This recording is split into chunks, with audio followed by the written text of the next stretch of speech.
Hello साथीहरू, आजको दिन चाहिँ दामी घाम लागिरहेछ हो। 2 दिन भयो घाम लागेको। अन्तखेरि चाहिँ आज घाम लागेको बेलामा चाहिँ म तपाईहरुलाई चाहिँ यो देखाउनु भनेर चाहे। अन्त यो चाहिँ हो है, सबैलाई थाहा भएकै कुरा हो है, अकुपरी खोर्सानी। अनि अहिले त अब सिजन हो हैन। अनि हाम्रो बोटमा चाहिँ यति भएको छ है हो, दामी हुँदैछ हो। यहाँनिर पनि छ, यो चाहिँ हो लाम्चे खोर्सानी। अनि यो चाहिँ भर्खरै उयो हुँदैछ हैन।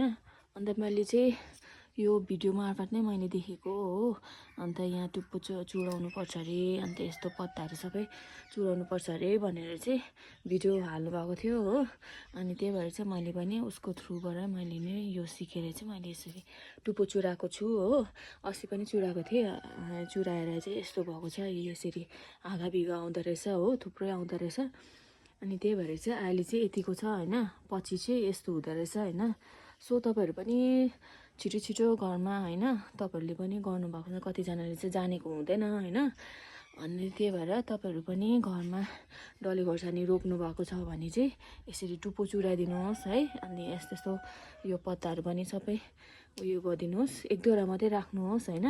पछि चाहिँ तपाईहरु पनि नडराउनुहोस् हैन, पछि चाहिँ यस्तो भएर आउने रहेछ हैन। यसरी हेर्नुहोस् है साथीहरू, तपाईहरु पनि छिटो छिटो, कतिले त जानेको हुँदैन नि त।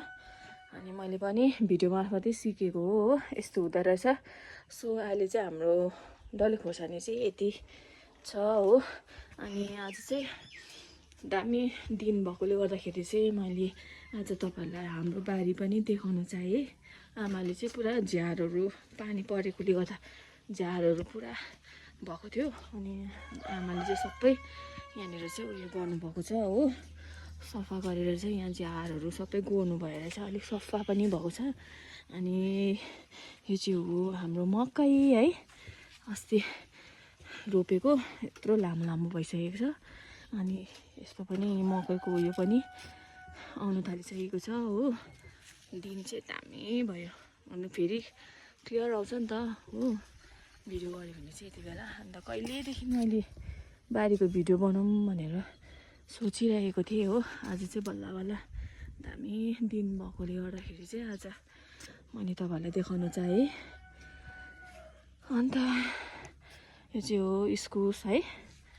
अन्तखेरि उपरतिर सिमीको भित्रभित्र सिमीको बोटहरू पनि छ हो, त्यहाँ चाहिँ अब डिल भएकोले गर्दा देखाउनु पाएन। अन्त अर्को पनि म तपाईहरुलाई देखाउँदैछु है, हाम्रो एजिलिया पनि दामी भइरहेको छ, त्यो पनि म तपाईहरुलाई देखाउँदैछु।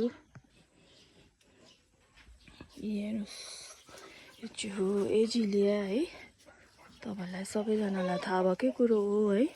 यस्तो दामी बुस भएर चाहिँ यस्तो भएर चाहिँ दामी फुलेको छ।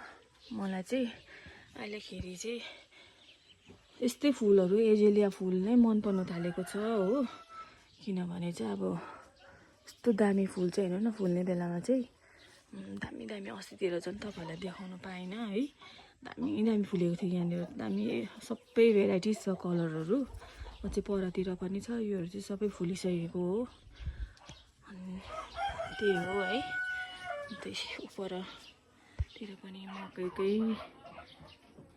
उयो छ है, मकैकै बारी, मकै रोप्नु भएको छ है। अन्त आज चाहिँ दामी दिन चाहिँ दामी भइरहेको छ। हेर्नुहोस्, बादलहरू पनि सबै क्लियर है। हाम्रो चाहिँ हो हाम्रो गाउँहरू है। पारि हेर्नु बादलहरू दामी है। यस्तो चाहिँ हाम्रो चाहिँ गाउँहरू है, बारी पनि ठिक्कै बाँसहरू।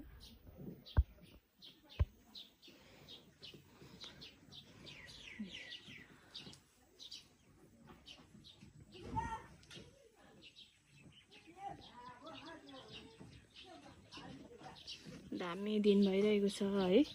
तपाईहरुलाई कस्तो लाग्यो कमेन्टमा भन्नु होला।